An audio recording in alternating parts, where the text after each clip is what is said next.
Just late. keep letting them say late. Late. You know, there's a lot of adults in there just going, late. It's true. Late. I mean, just calling it out, right? You know, if I'm late to my job, you know, then I get reprimanded. Technically, everybody here's our boss. It's true. We've got more bosses than anybody. That's accurate, yeah. I like when they tell us we suck, too. Yeah, God forbid. the performance reviews are, you know, sometimes very tough. scathing. Those are a little like, too if this honest. person could just like stop being that person, that'd be great. They're like, Tom, if you just had like a complete personality change, it'd be great. Change your voice. Yep. Change your jokes. Yep. Change the way you talk about football. Yep. And then maybe people would subscribe to you. Maybe. Yeah.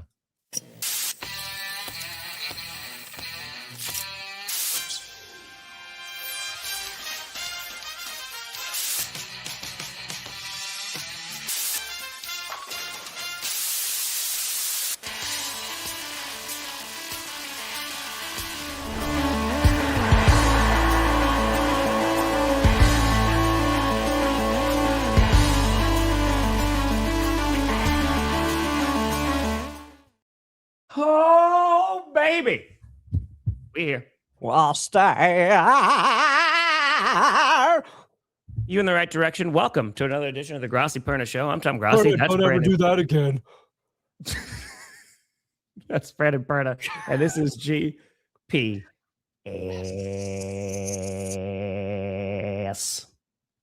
And Get the it. S stands for sacked.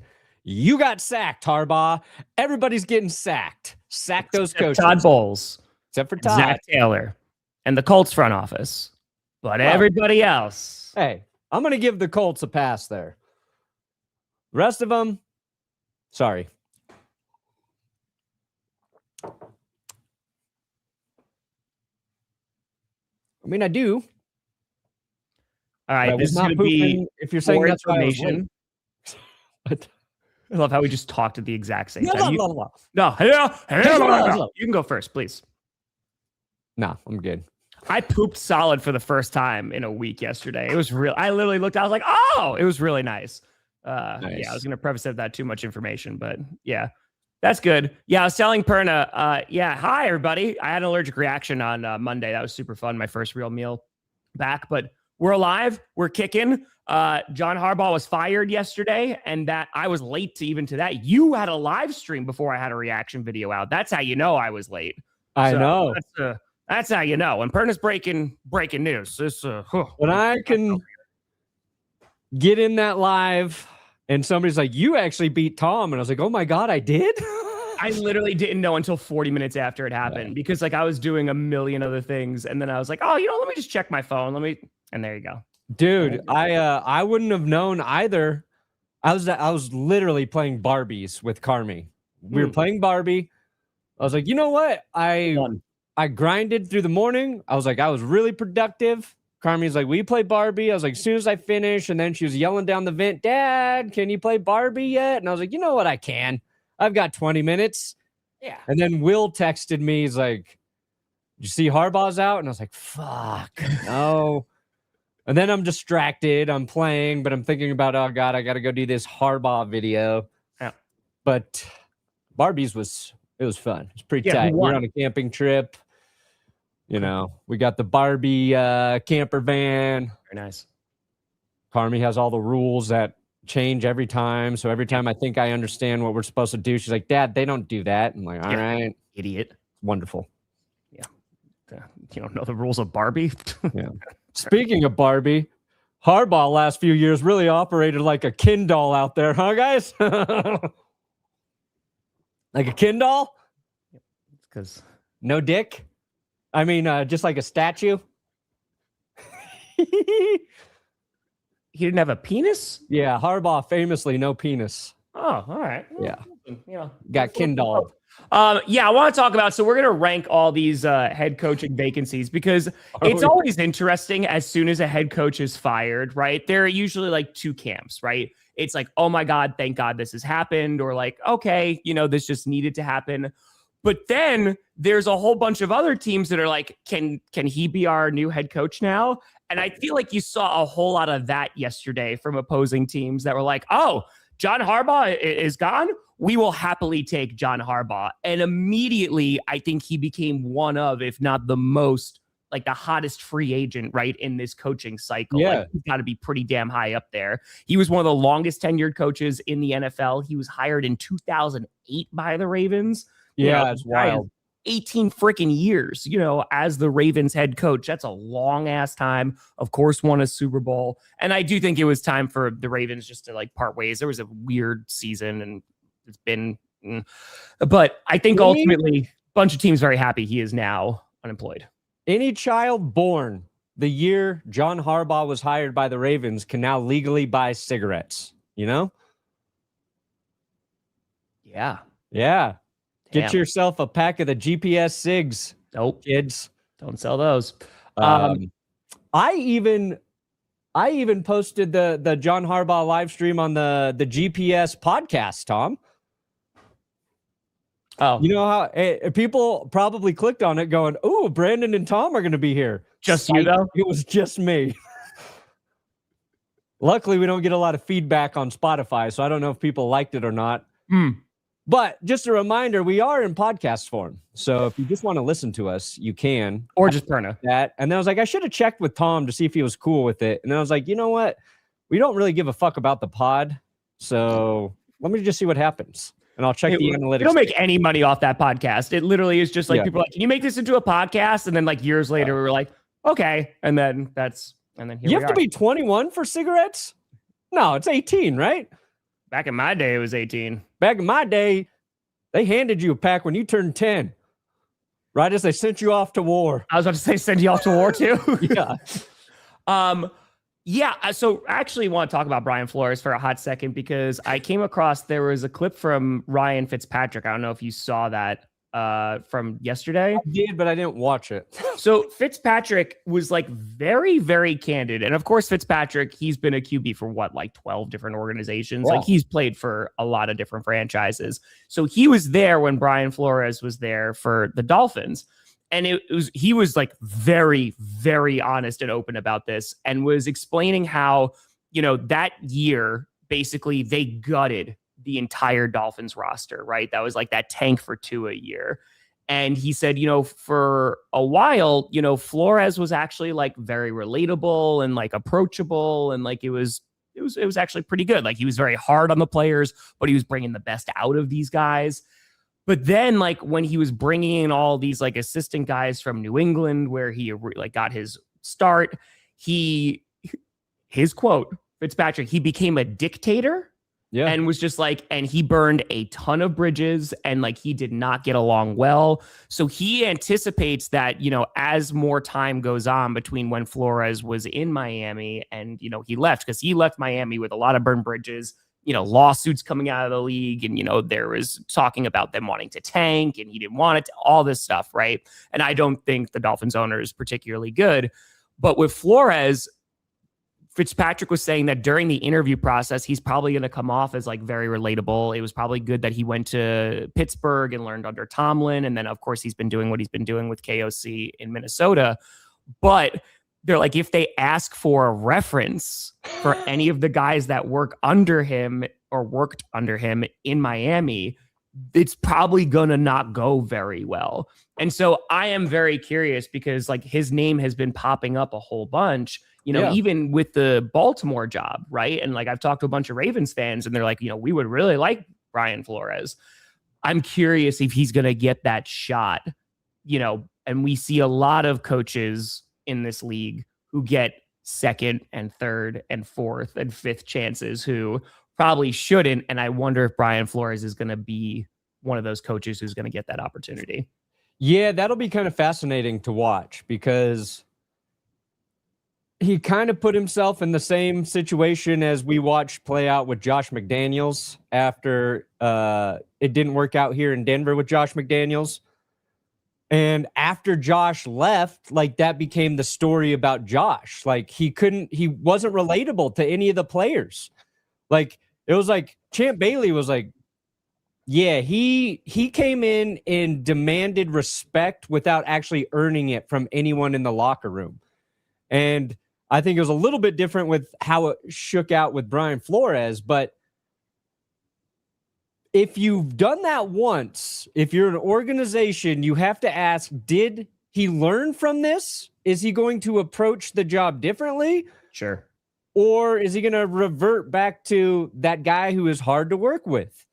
And that tends to be something that happens more with defensive coaches too. And I think it's just how they come up into the league, through the league, or on that side of the ball. It's like a different mentality, I think, of playing defense, of coaching defense.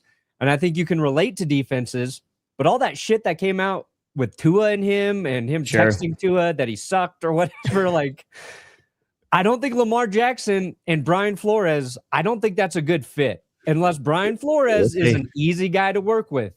Yeah.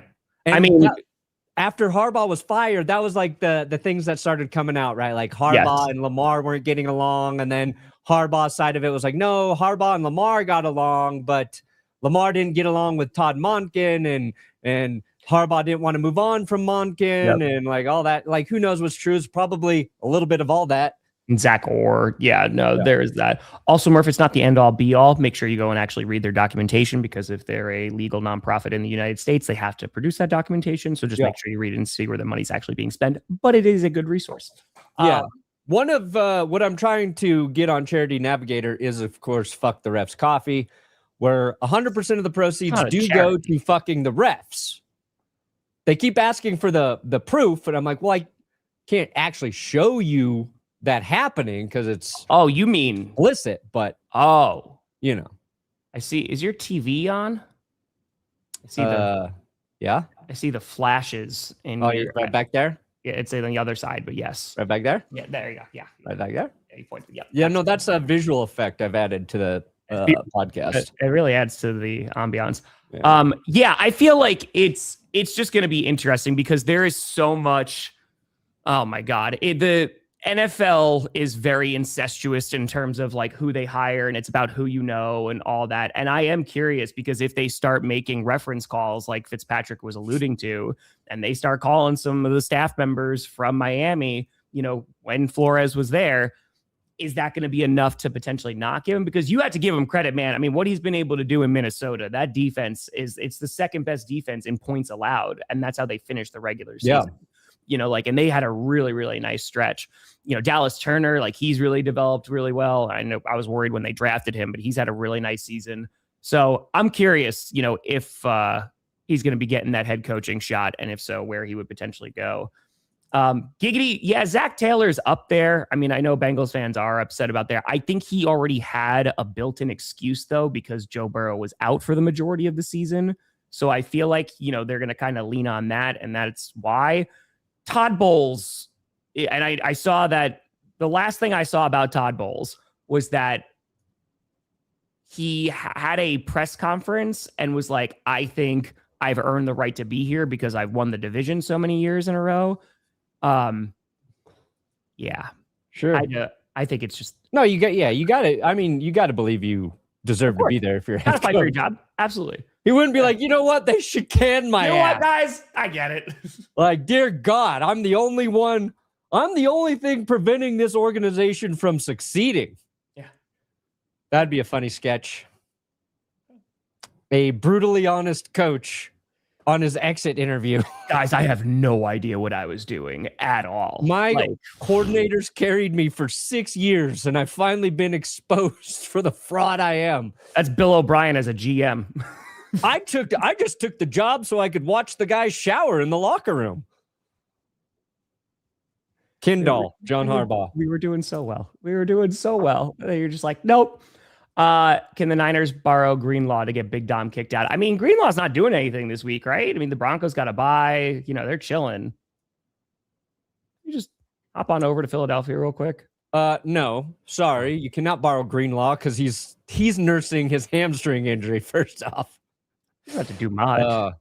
That was the joke I put in for power rankings. It was like I think every Niners linebacker that was on their starting roster has been injured, is injured, and that includes their former linebackers, guys like Dre Greenlaw. Greenlaw needs the rest. And no, you cannot have him back. But there are a lot of 49ers fans rooting for Hufanga and Greenlaw. Sure. They're not really referencing McGlinchey when they say they're rooting for their former guys, but he's been very good for us. And they're like, we will root for them to win a Super Bowl. But my question is, what if the Broncos play the Niners in the Super Bowl? Are you rooting for Greenlaw and Hufanga because you love them that much, or are you still pulling for the Niners? I don't think that I think they're going to pull for their Come on, team. root for Right? my I'm going to guys. make a healthy assumption here, Root an for my educated guys. guess. So, well, I've Necro, never when you tried open to this guy, Zen. you never know what you're going to see. You know, Brandon's going to be talking about peeping coaches or cigarettes. You know. Smoke them if you got them. There you go. I'm kidding. I don't smoke. You guys know that. Oh, now we're gonna be honest. And now that's not. You did try a cigarette, didn't you? Oh yeah, I've tried them. Tastes like just, ass. Yeah, we ass. Yes. Yes, we're gonna rank. Do you want to jump into the rankings now? Because I figured that was gonna take a good chunk of the episode. Because was there? Oh, Eberflus got fired from the Cowboys. So I know Cowboys fans are absolutely Kingsbury. News. Kingsbury. Yep. Yeah, Kingsbury got fired too. Imagine after all this, like the Cardinals, they fired Gannon, and it's like, oh man, they just bring Kingsbury back. Yeah. That's what I want to see. Just bring back Cliff Kingsbury, man. It worked out so well last time. Back to the Cardinals. Yeah, just go right back to the Cardinals. It's fine. It'll be interesting, Todd. Yeah, I mean, because Kingsbury, he's leaving, and he'll get interviewed for some of the head coaching spots. And then I heard basically there was Dan Quinn wasn't sold on the direction of the offense in terms of the style of offense Cliff Kingsbury runs, is what I was reading. Who knows what's true? It's like he wanted him to tool it to be more of a NFL pro style offense versus, his college mashup of the air raid or whatever the fuck Kingsbury runs. And if that's true about Dan Quinn, it's like, why, if you were going to have that philosophical impasse, why did you even bring in Kingsbury to start with?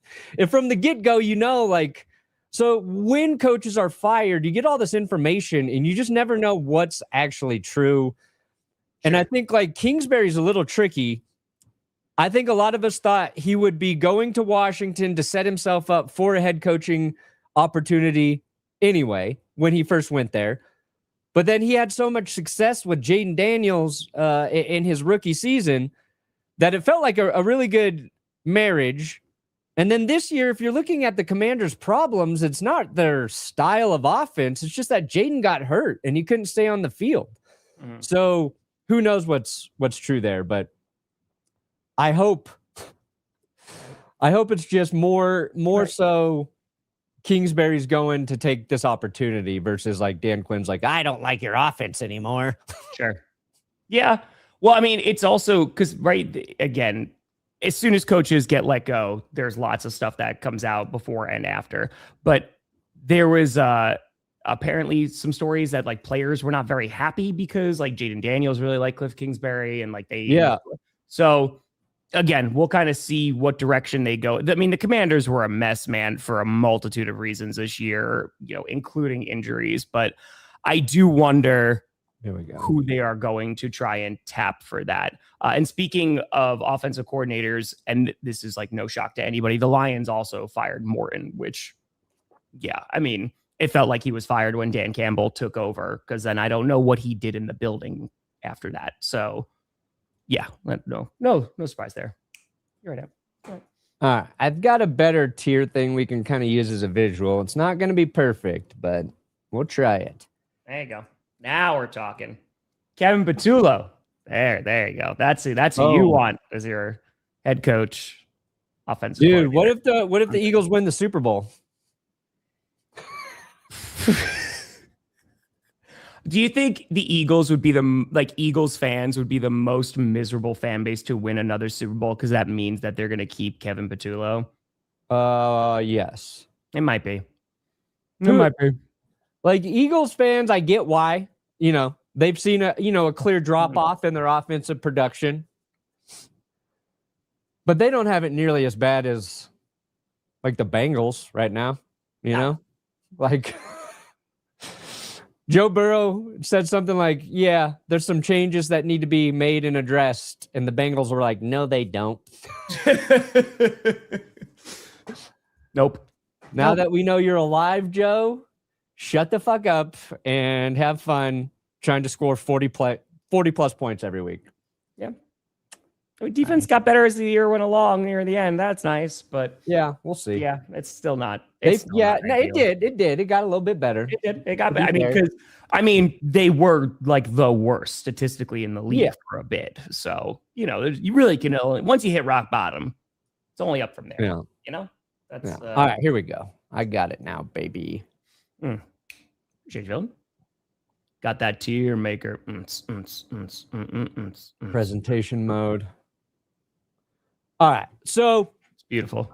We're not going to have every coaching option on there, but we do have coaches. I've got the team. Where are the Cardinals? Forgot. Dude, every time I've been writing like which coaches got fired or whatever, the one team I cannot remember is the Cardinals. Which I think even Cardinals fans go, you know what? Fair enough. There we go.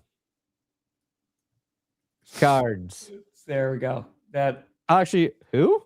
You know what though? You remembered the Titans because last time you forgot them. So remember the Titans.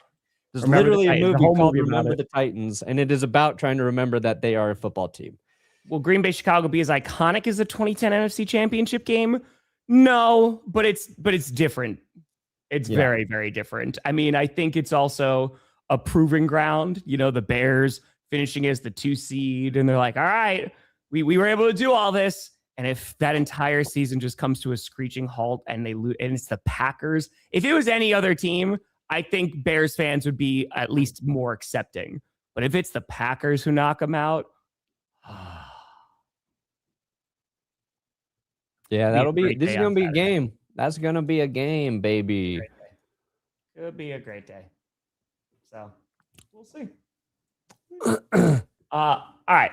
So first of all, can we do this from like top to bottom? Can we do our own personal rankings of which ones we think are the most attractive spots to go coach?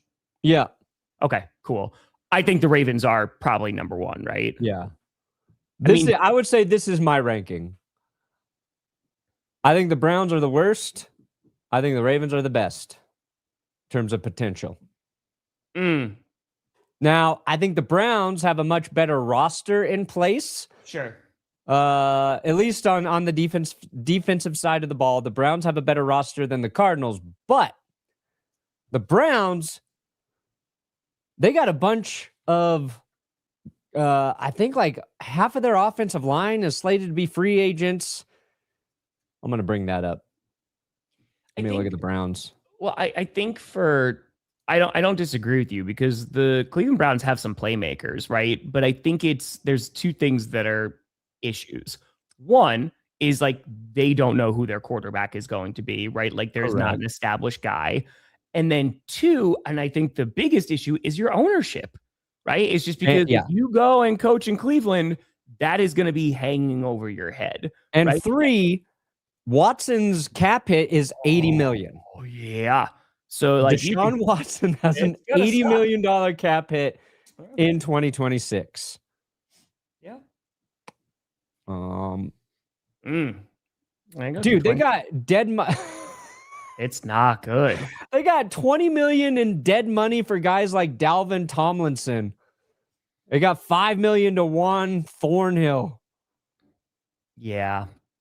It's just, again, I think that they're paying Joe Flacco. Are some guys on that roster where you're like, cool, like, yeah, I think they're really good players. Like, man, like there's some folks on that defense I love, but yeah, I don't know. Ownership wise, Deshaun Watson wise, lack of quarterback wise, it's going to be a tough place to go and coach with that in place. The Cardinals ownership is also not great. And they have a big question mark at quarterback as well, right? Because Kyler Murray, what the hell is going to go on with that? It seems like that tenure is done. And they are like, that's a big cap hit that they're going to take. And I don't know if they're going to really even be able to trade him, because I don't know what team is going to take on that contract, because you know who it's a would? pretty big contract. The Browns, if they didn't have $80 million going to Deshaun Watson. That would help. Yeah. The Browns might have to start Deshaun Watson in 2026. Imagine that. I mean, just to get something out of him, it's just, might as well. David Blau. I mean, the Lions do have a lot of former players on their roster, so if they think he's a good fit. Yeah, he was a quarterback. Like a quarterback calling plays for you. I don't mind that. Yeah. I don't mind David Blow. Can't be worse than what you had, in Morton. So, and Morton wasn't terrible. Like the Lions offense was still pretty fucking good. I mean, it wasn't as good as it was with Ben Johnson. And late in the season, when Dan Campbell was calling plays, is when they had more issues. But it's not like they went from the best offense in the league to the worst. So yeah, the Cardinals, I agree with that. I think they're down there.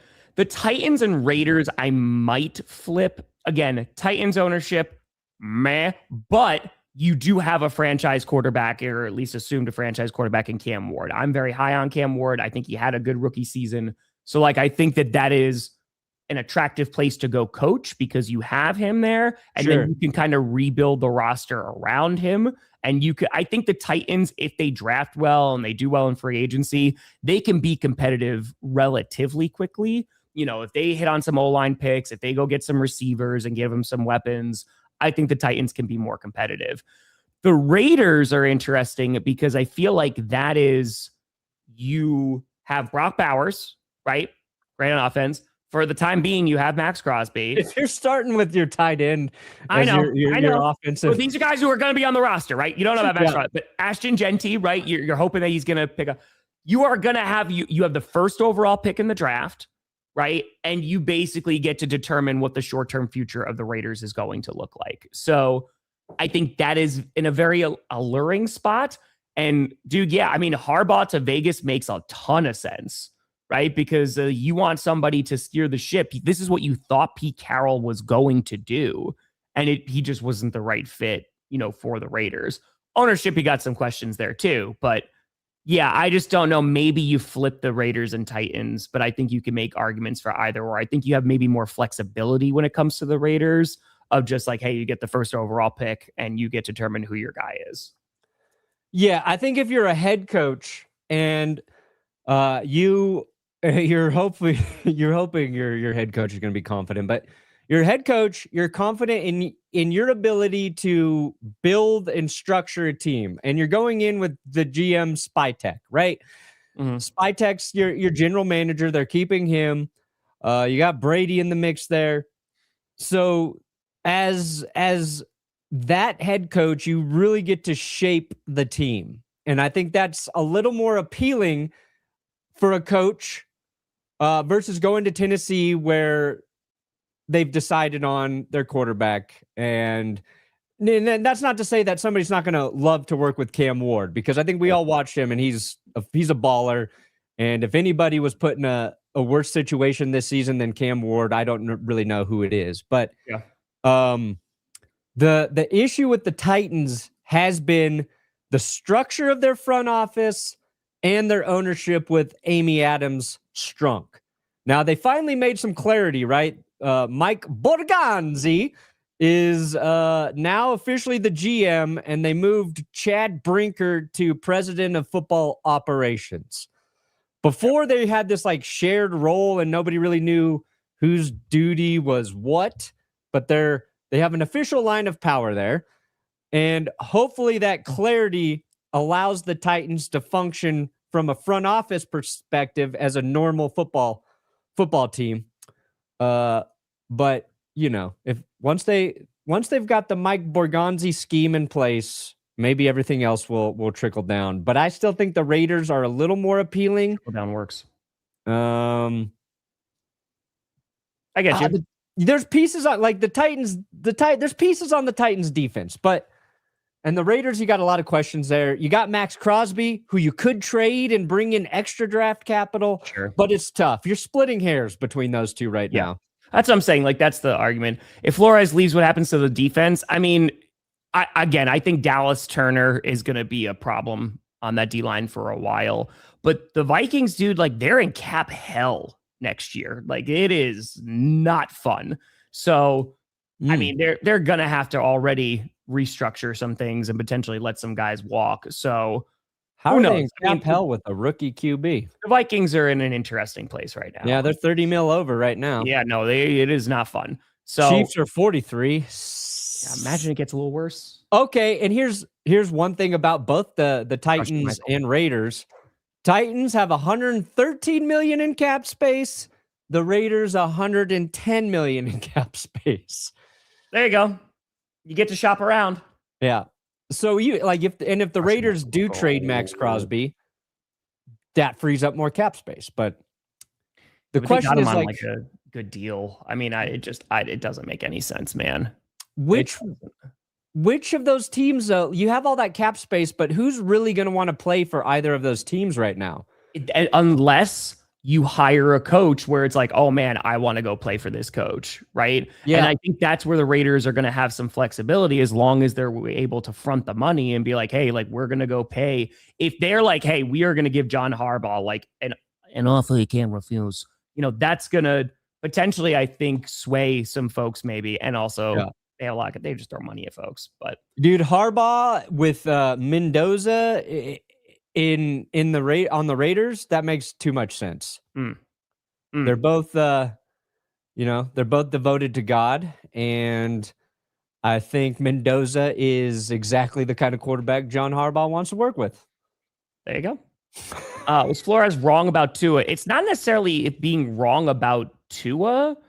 I think it's more just, again, listen to what Fitzpatrick is talking about. Like, he's burning bridges with like every staff member that's there, right? And if Fitzpatrick is literally calling him a dictator, and like Fitzpatrick's like, he's pretty chill, guys. He's a pretty chill guy, and he's on broadcast right now. So that's a pretty big statement coming from like an active coach in the league. So yeah, I don't know about that, man. Like, it's there. And the nice coaches failing. I mean, I think that's pretty subjective. No. Your job as a coach is to get the most out of your quarterback. 100%. And you've got to figure out what motivates your quarterback, how he operates and functions with the head coach quarterback relationship. You can be right that Tua wasn't the guy, but immediately Mike McDaniel came in and got better production out of Tua. Yeah. Now, the results were about the same because what Brian Flores did was coach a very tough football team. The Dolphins were a gritty, tough football team when he was coaching. And it was surprising that they fired him because it felt like they were kind of figuring out how to win games and grind them out. And then we learned all this stuff not right after. It was like a year or two later when we really learned that what was going on behind the scenes there, when people probably felt comfortable talking about it. Sure. Now, Flores with the right situation, with a quarterback who's thick-skinned and wants to be motivated by an asshole, like, that's a marriage made in heaven. Brady and Belichick function that way. And we've seen Belichick can't function without Tom. But Tom was uniquely qualified to be in that type of environment. And and it took Tom about 20 years to really be like, that's enough of this. Yeah, I'm done now. I think Clickbait's back tomorrow. We literally talk about it the day of. We'll see tomorrow. We should be. I think so. So, all right. Real quick. Sorry, I know that's good, but we only have a few teams to actually like pick coaches for. I don't think it's going to take that long. Falcons, I think, are a very attractive place to go coach right now because that defense definitely improved. The pass rush got better.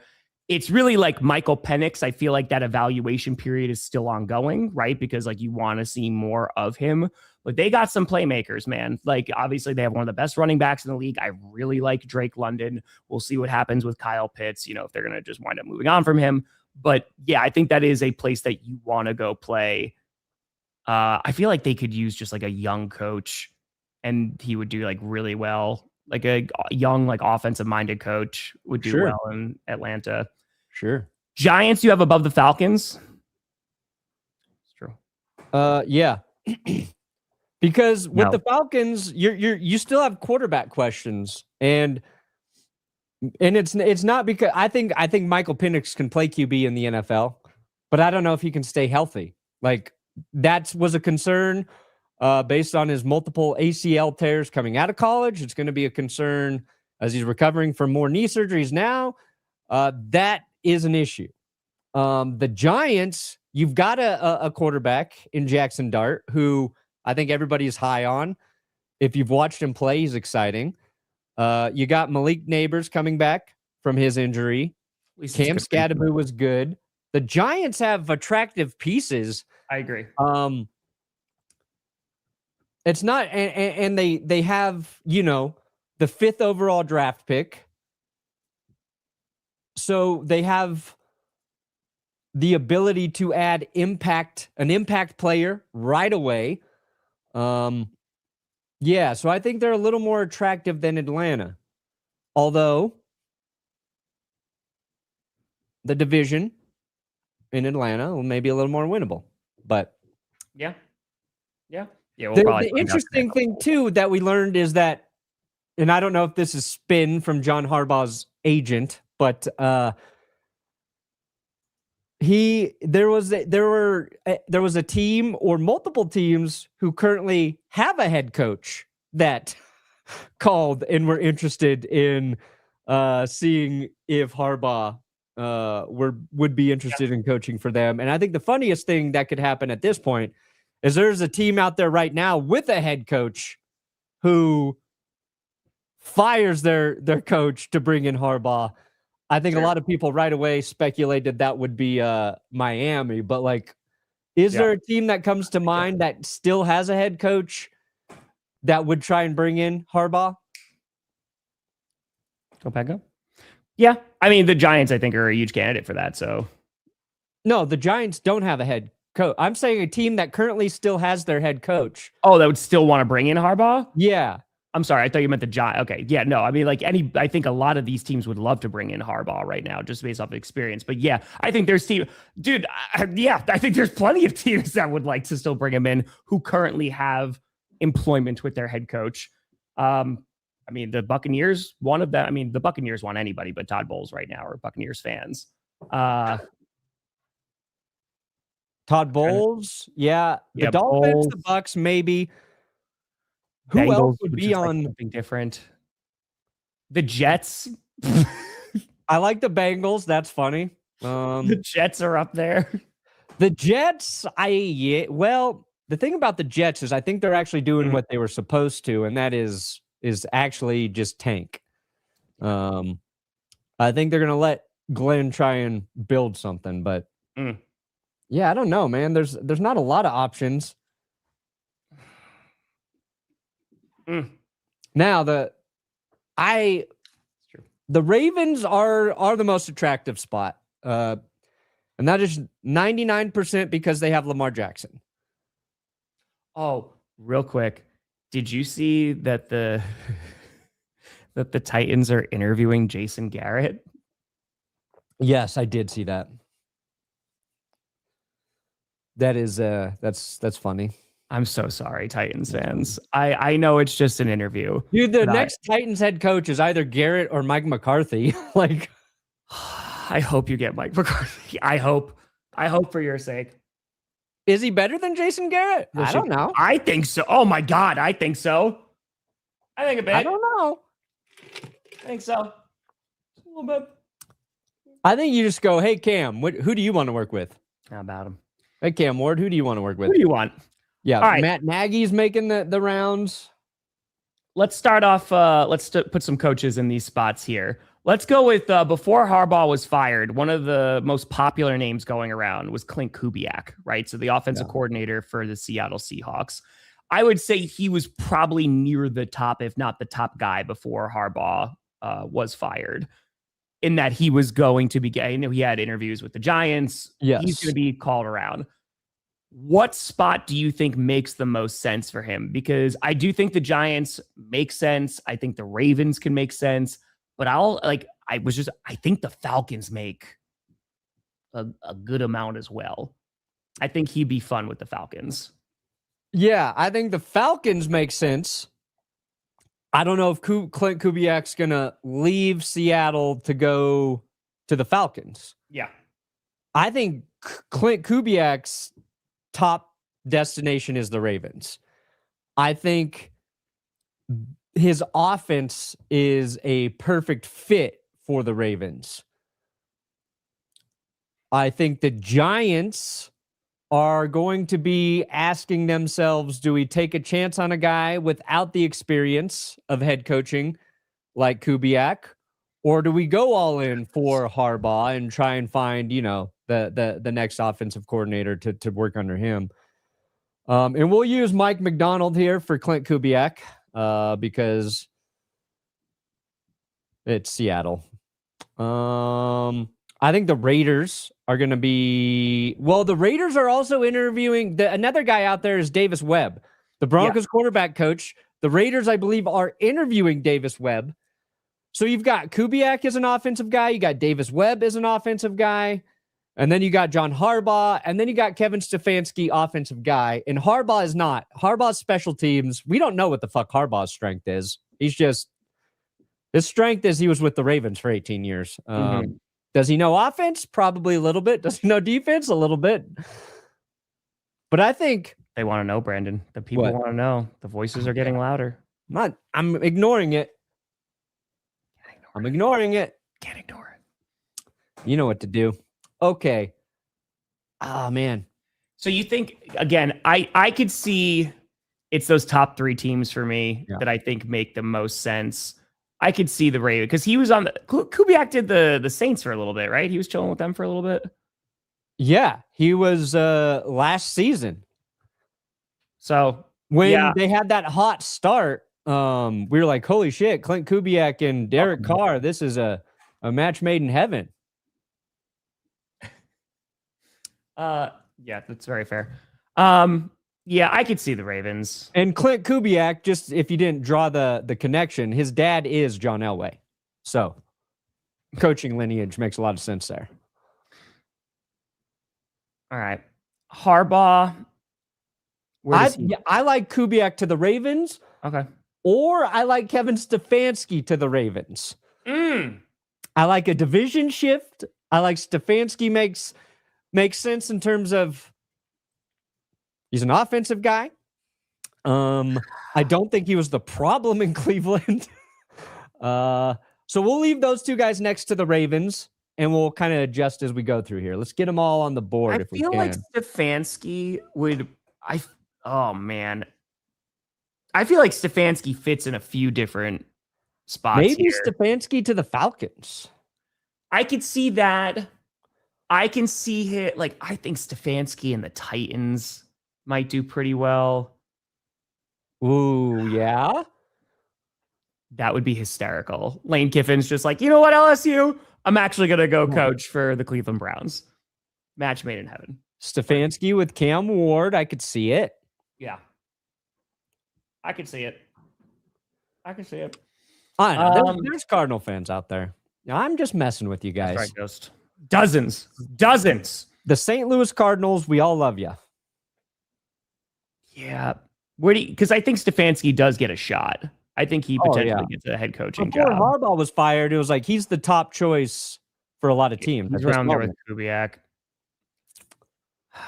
I could see him in the Falcons too. Yeah, Falcons and Titans are like probably my two top spots for him. Yeah. Let's put Stefanski with the Falcons. Gotcha. I mean, I think you've got more upside with Cam Ward, but you got a better overall situation in Atlanta. Yeah, I agree with that. I agree. Okay, so I think McCarthy for the Titans makes a lot of sense. If this is how it shakes out. Yes. Do we even have Mike McCarthy there? No. Okay, cool. let's find who's our best Mike McCarthy fill-in here. Andy Reid. There we go. Why, Brandon? Because they're both older, hefty, white head coaches. Got it. So put a bag over their head, Tom, and I can't tell the difference between either coach. Probably later tonight. Cardinals. Oh my God. All right. So then if you're the Giants. Sometimes I do think about Andy Reid and Mike McCarthy. Just bumping uglies, you know? Let's see it. Do you see Harbaugh to the Giants or the Raiders? I mean, for comedic purposes, I want Raiders. I want both Harbaughs in the same division. Honestly, I think that's amazing. Nice. That's so nice. It'd be amazing. I see him Giants more though. I don't think Harbaugh is going to impress Brady or Spytek. That sounds kind of weird to say, right? Like, yeah, the Giants. It feels like a safe play for the Giants. It feels like John Mara would be like, yeah, I'll be praised if I land Harbaugh. I would love the Harbaugh Bowl twice a year. I would. I think he makes sense there. See, this is a domino though. I think Clint Kubiak would be interested in the Raiders, knowing he could draft a quarterback. But we don't know what I don't disagree with that. Yeah. But are the Raiders? Yeah, I don't know. Okay. So we'll put Kubiak with the Ravens, Harbaugh with the Giants, Stefanski with the Falcons. Those are probably the three hottest names this cycle, going to three of the most appealing spots. You think Webb is going to get a head coaching job?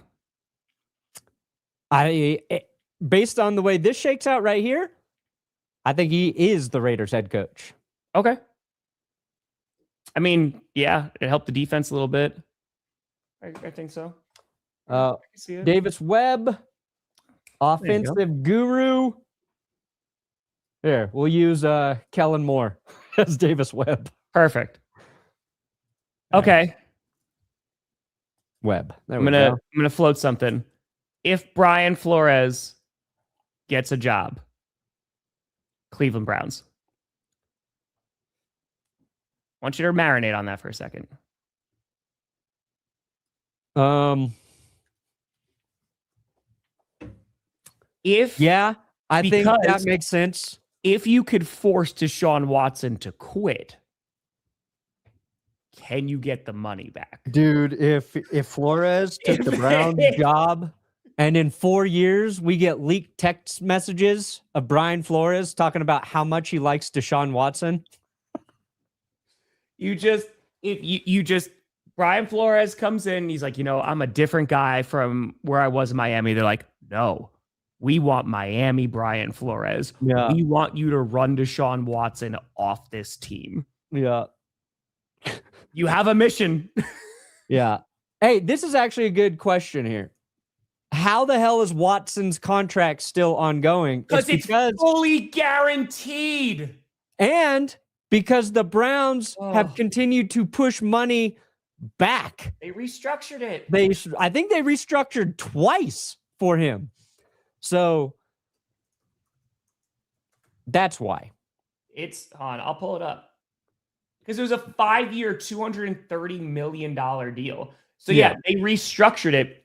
His cap hit is $80,716,514 next season. Yeah. So we'll drop in the pond. Then he's an unrestricted free agent in 2027, but the cap hit is still $25 million in 2027, then 16 in 2028, and then 7.9 in 2029. Yeah. So have fun. It's a bad year. See Atlanta.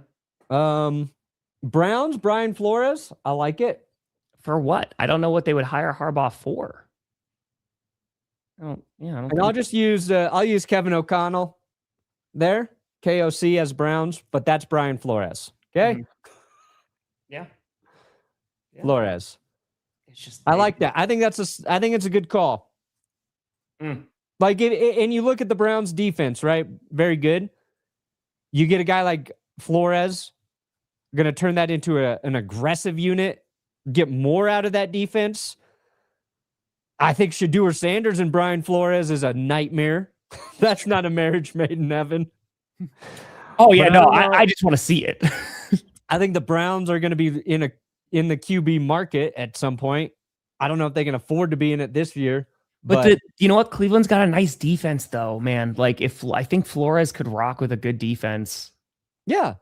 Like, I think I know what I want for Cleveland, dude. They take Harbaugh and then the Ravens take Stefanski. No. I mean, that's been the joke. But I like Flores there. Give me Flores to the Browns. They're just going to keep him.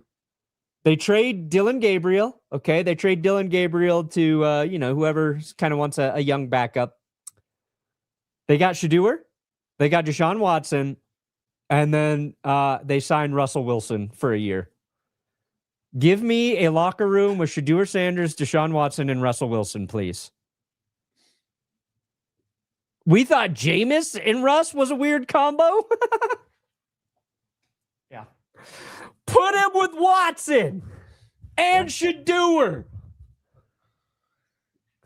I think this is the hardest one is what the hell do the Cardinals do? Yeah. I don't even know. Who's available? Raheem Morris? Brian Daboll? Do you think Daboll or Morris I was thinking get actual shots at head coaches, or do you think I feel like Morris is going to take a defensive coordinating job? Daboll feels like he should be an OC somewhere. Here, the Giants hire Harbaugh and then bring back Daboll as their OC. Hey, listen, I'll take him as a special teams coordinator. Why not? I mean, listen, I don't think anybody else right now. So, who do we put? Oh, you got McCarthy at Titans, and they hired Daboll as their OC. All right, I'm gonna give you a little. I don't know if he would go there, but he'd be able to be a head coach. What if the Cardinals hire Mike LaFleur? Right? Because he's the offensive coordinator for the Rams. I feel like he should be getting some calls. I mean, the Rams literally have like the number one passing attack. They have the number one scoring offense. Maybe he gets a call. Like, I feel like the Cardinals could give a guy who hasn't been a head coach a shot. Yeah. Robert Saleh's out there as well. Sure. The Cardinals, they feel like they do they want an offensive or defensive guy? That's the real question with Arizona. They just failed with the defensive guy. The Falcons just failed with the defensive guy. I wish Matt Ryan luck, man. I like Matt Ryan. I like LaFleur there. Right. LaFleur, I think I don't know how active he's going to be during this hiring period. It just feels like the Cardinals are in a weird situation that because you're walking into a situation where you don't have an established quarterback, the roster needs some tending to, you're going to be dealing with an interesting owner. I just feel like their options are going to be somewhat limited, and they could use a good offensive-minded coach. So I could see a first-year guy getting a shot there for Arizona, and I feel like LaFleur kind of fits that bill a bit. What if? Okay, I'll put LaFleur there. What if the Ravens hired Robert Saleh?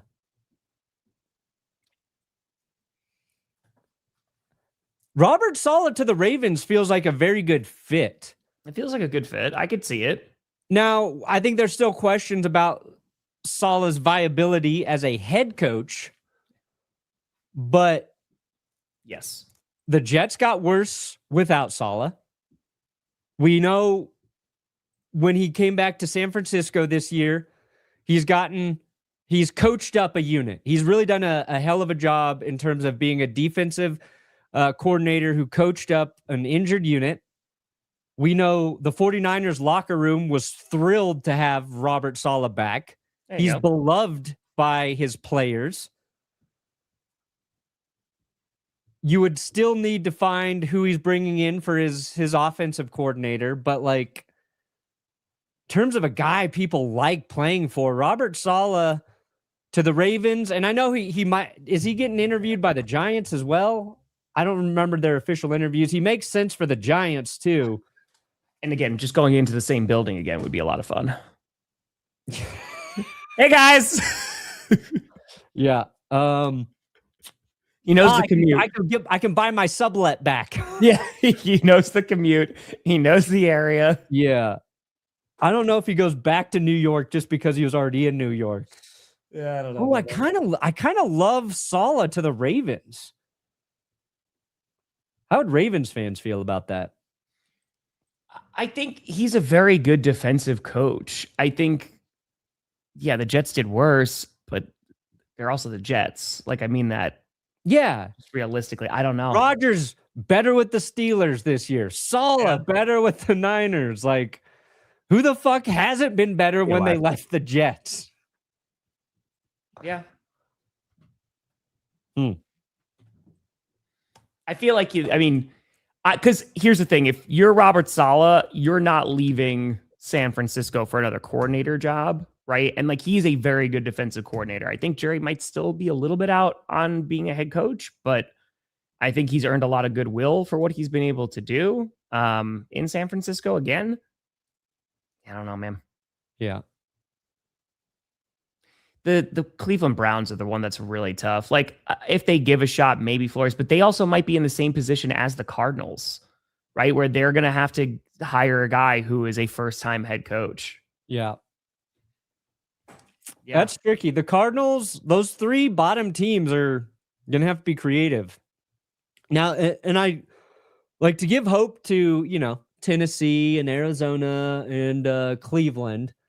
Every year, one of the coaches we don't really focus on or talk about a lot turns out to be like a pretty damn good hire.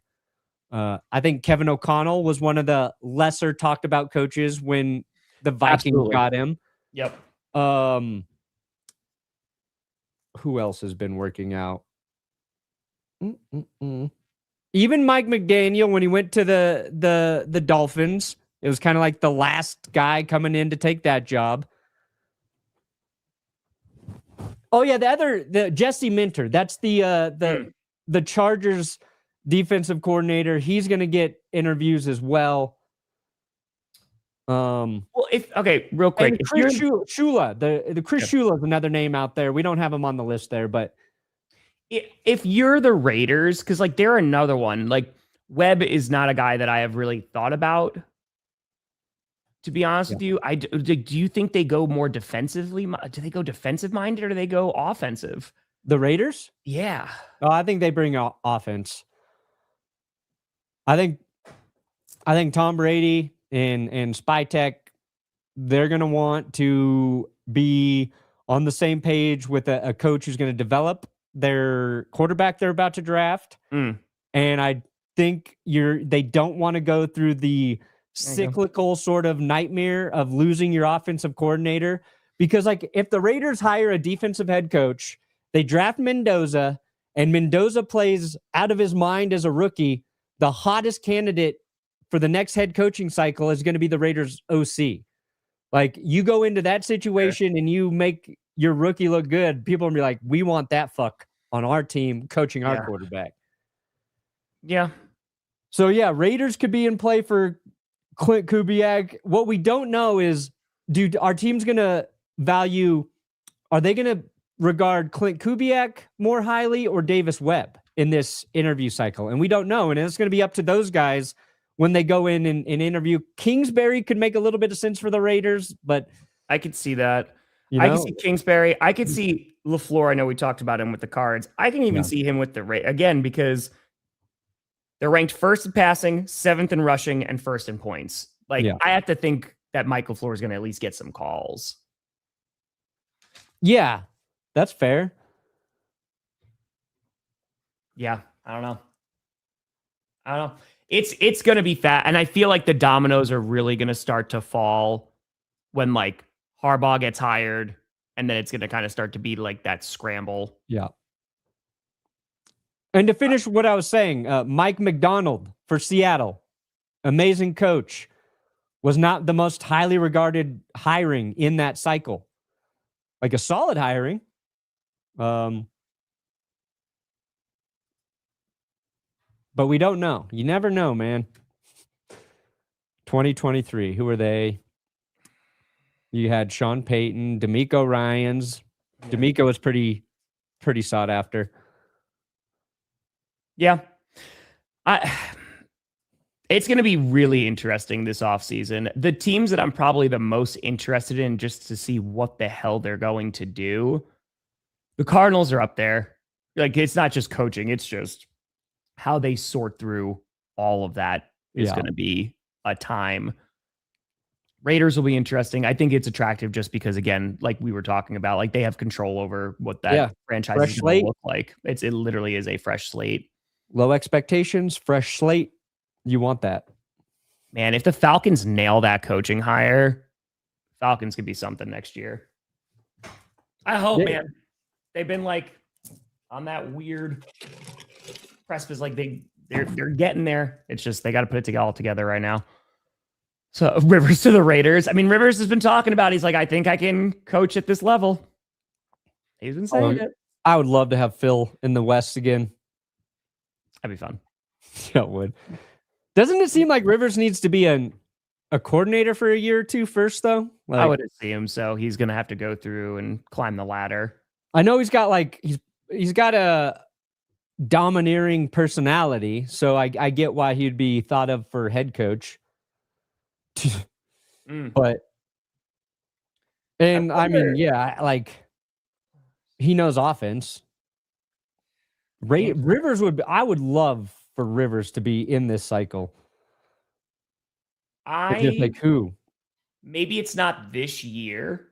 I wonder when people are going to start calling on Matt Burke, the DC of the Texans, because he's been in the league for a hot minute. He's like done a bunch of different gigs as coordinator. I wonder when people are going to start giving a call and be like, hey, because that's how it goes, right? Like, I mean, like you're able to take these defenses and because he's been with Ryan since he's been there. So yeah, and they've been competitive every year. So we'll see. Perna, power rankings today? Power rankings should be up in a couple hours. There we go. I put out power rankings super late last night, so you can go and check that out. Today will be predictions. I recorded that last night. That's one of the reasons why I'm so tired. And then I should be getting scripted done today. I'll be working on that all day. So, how much easier was predictions for you? Say again? How much easier was predictions for you? Oh my God, dude. It was because it's funny because now power rankings was super long because it's 14 teams that you're ranking, right? So that was longer. But predictions to go from 16 games to 6, dude, next week is 4. We're in the end game now. I know. So, but folks, I appreciate the hell out of you. We will be back on Friday to preview all of those super wild good weekend games. But thank you so much for watching. I'm Tom Grossi. That's Brandon Perna. This is GPS. And you have been navigated.